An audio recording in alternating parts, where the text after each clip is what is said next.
अर्धा चर्चा क्रमांक 8 श्री सचिन कल्याण शेट्टी.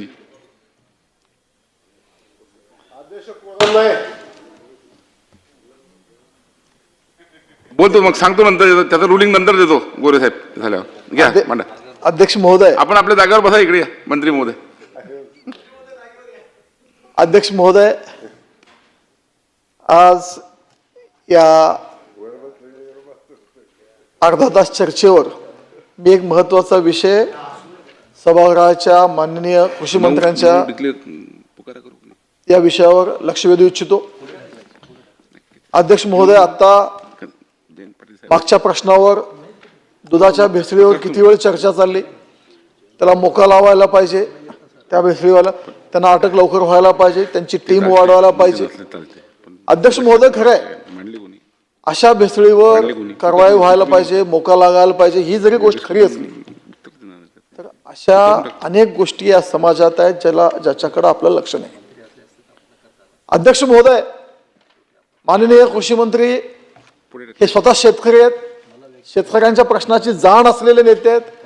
मला त्यांना विनंती आहे, आज जी शेती आपण करतोय ही रासायनिक शेती म्हणजे आता जे भेसळावर चर्चा झाली, दुधाच्या भेसळावर, हे सीन अडल्ट्रेशन आहे. पण अनसीन अडल्ट्रेशन ज्याला आपण कधी लक्षात येत नाही, पण रोज आपण पोटात विष घेतोय. अदृश्य भेसळ जी आहे, हे अदृश्य भेसळ म्हणजे रासायनिक शेतीच्या माध्यमातून आपण रोज पोटात विष घेतोय. लहान मुलांना 4-5वीच्या मुलांना इन्सुलिन सुरू झाले. 20-25 वर्षाचा युवक अटॅकने दगावतो. लिव्हर फेल होणं, किडनी फेल होणं, म्हणजे ऑर्गन फेल्युअर असेल, कॅन्सर, विविध आजारांनी आज समाजात लोक त्रस्त आहेत. तर ह्याचं कारण कुठंतरी जर आपण विचार केला तर अध्यक्ष महोदय, आपली शेती जी आहे ही रासायनिक शेती, साधारण पृथ्वीचा इतिहास पाहता मानवी संस्कृतीचा काळ हा 10,000 वर्षाचा समजला जातो. आणि अध्यक्ष महाराज, या 10,000 वर्षामध्ये मागच्या 50 वर्षातच ह्या जमिनीला केमिकल माहिती झाली. त्याच्या अगोदर या जगाने सतत कधीच ही विषारी असे प्रयोग पिकावर केले नव्हते. आज कुठलीही गोष्ट का, दुधात भेसळ करणारे सापडतील तुम्हाला, त्यांच्यावर कारवाई होईल. पण हा जो भेसळ आपण सगळे मिळून करतोय हा मोठा पाप करतोय. मग शाश्वत शेतीकडे विचार करताना कृषी मंत्री महोदय, आपण एक विचार करावा. आज जगात युद्धाचे सावट असताना खताच्या किमती वाढले, सप्लाय चेन डिस्टर्ब झाली, शेतकरी चिंतेत, शेतकऱ्याला असं वाटतं की खताशिवाय शेतीच होऊ शकत नाही. भले ते विषयुक्त शेती आहे, सगळं मान्य आहे, पण शेतकऱ्याला जगण्यासाठी ते विष घालावंच लागतं, ही त्याची मानसिकता होऊन बसली. या सप्लाय चेन डिस्टर्ब झाल्यामुळे किमती वाढत आहेत, खत मिळेल का नाही ह्याची चिंता वाढायला लागली. ह्या सगळ्या गोष्टीमध्ये अध्यक्ष महोदय, सरकारचा पैसा किती जातो कधी तर तेही विचार करा. या खतांच्या सबसिडीवर रिसेंट आकडेवर जर बघितले अध्यक्ष महाराज, 2020ला फक्त युरिया अनुदान 90,000 कोटी आहे. म्हणजे स्फुरद पाला सोडून 2022ला 1,65,000 कोटी फक्त युरियाचं. 2023ला 65,000 कोटी पालाश. 2024-25ला युरियाचं अनुदान 1,24,000 कोटी. आणि 2025-26ला फक्त युरियाला 1,19,000 कोटी एवढा अनुदान शासनाचा खर्ची पडतो या खतामध्ये पेस्टिसाइडसाठी. हे कमी करण्यासाठी नुसतं पैशाची बचत अशी नाही. शेवटी ज्या समाजात आपण राहतो त्या समाजाची काळजी घेणं ह्या सभागृहाची जबाबदारी आहे. समाजात या महाराष्ट्रातील जनतेचं पालकत्व आपल्याकडे आहे, त्यांच्या आरोग्याची जबाबदारी आपली. हे असताना आपण त्याच्यासाठी सकारात्मक काही विचार करणार आहोत. आजपर्यंत जे होत आलं तेच पुढे चालू ठेवणार की ह्यातही काहीतरी बदल करणार. कृषी मंत्री महोदय, आत्ताचे पंजाबराव देशमुख जैविक शेती अभियान आहे, केंद्र शासनाचे राष्ट्रीय नैसर्गिक शेती अभियान आहे.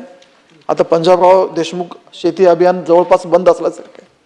मला कुठंतरी ह्या जुन्या योजनांचं पुनर्मूल्यांकन करा. असं सांगणं एवढंच आहे की कृषी खात्याला एक ड्राईव्ह घ्यायला लावा, शेतकऱ्यांचा अवेअरनेस कार्यक्रम लावा, जेणेकरून ही विषयुक्त शेतीच्या पलीकडे जाऊन सेंद्रिय शेती, नैसर्गिक शेती केल्यावर खताचे पैसेही वाचतील आणि उत्पन्नही वाढेल, ह्याची जाणीव शेतकऱ्यांना करून द्यावं लागेल.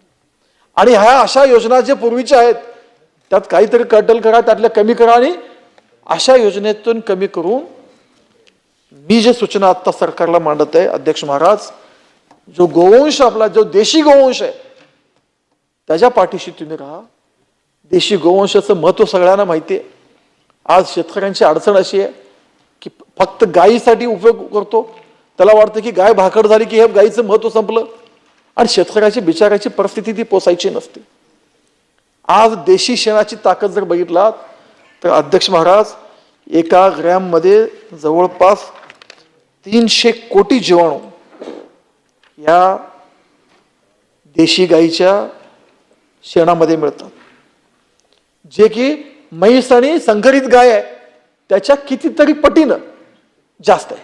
म्हणजे म्हैस आणि संकरित गायीमध्ये 10% सुद्धा त्याची ताकद नाही. गोष्ट तेच म्हणतो HF गाई.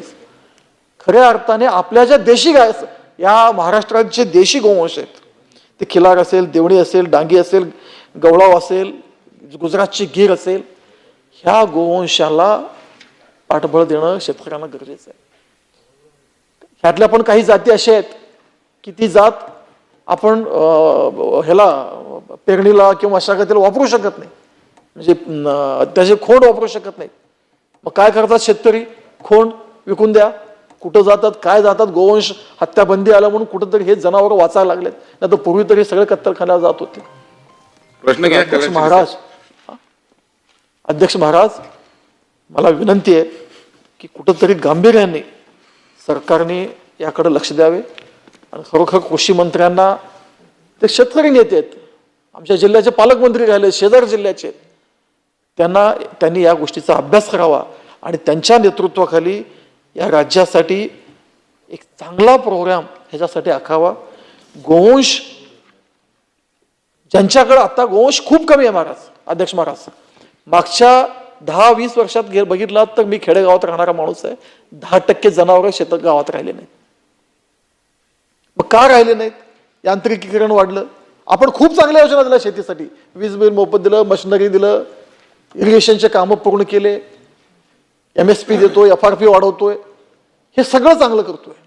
पण शाश्वत शेतीसाठी विकसित भारतचं स्वप्न पूर्ण करत असताना शेतकऱ्याला सुद्धा सस्टेनेबल फार्मिंग, एक शाश्वत शेतीचं पर्याय आपल्याला द्यावं लागेल. आणि तो चांगला पर्याय म्हणजे हा सेंद्रिय शेतीचं पर्याय आज राहिलेलं आहे. आणि ह्या गाईचं गोवंश, ती मग गाय असेल, बैल असेल, खोंड असेल, हे सगळं संवर्धन करण्यासाठी विशेष त्याचा एक सेन्सस व्हायला पाहिजे. अध्यक्ष महाराज, कृषी मंत्री महोदय, मला कल्पना नाही, कदाचित त्यात पशुसंवर्धन मंत्र्यांचाही, त्या खात्याचंही मदत तुम्हाला घ्यावं लागेल. पण त्याचं देशी गोवंशाचा सेन्सस वेगळा करावा. त्याच्यासाठी काय करावं लागेल, त्याच्यासाठी अनुदान काय देता येईल, एक धोरण बनवा सरकारचं. किमान एक देशी गाय, एक शेतकरी एक देशी गाय, अशी योजना आणा. त्या शेतकऱ्यांच्या जोपर्यंत ती गाय, बैल, खोंड, देशी गोवंश जिवंत आहे तोपर्यंत त्याला अनुदान देता येतं का, ह्याच्यासाठी प्रयत्न करा. अध्यक्ष महोदय, येणाऱ्या काळामध्ये आपण काय करतोय, DAP, युरिया, कीटकनाशक, जमिनीचा सेंद्रिय कर्ब आज महाराष्ट्रात बघितला तर 0.1च्या लेवलला येऊन बसलेलं. एवढी वाईट परिस्थिती शेतीची आहे. ही शेती अशीच राहिली तर पुढच्या 25 वर्षामध्ये तिथं गवत सुद्धा उगवणार नाही, एवढी वाईट परिस्थिती शेतकऱ्यांची होईल. अध्यक्ष महाराज, ही गंभीर परिस्थिती आहे. अशा वेळी ओळखून, आपण सगळ्यांनी ओळखून त्याच्या जमिनीची सुपीक क्षमता. प्रश्न विचारा कल्याण शेट्टी साहेब. हो, ते पार्श्वभूमी तर मांडतोय सर.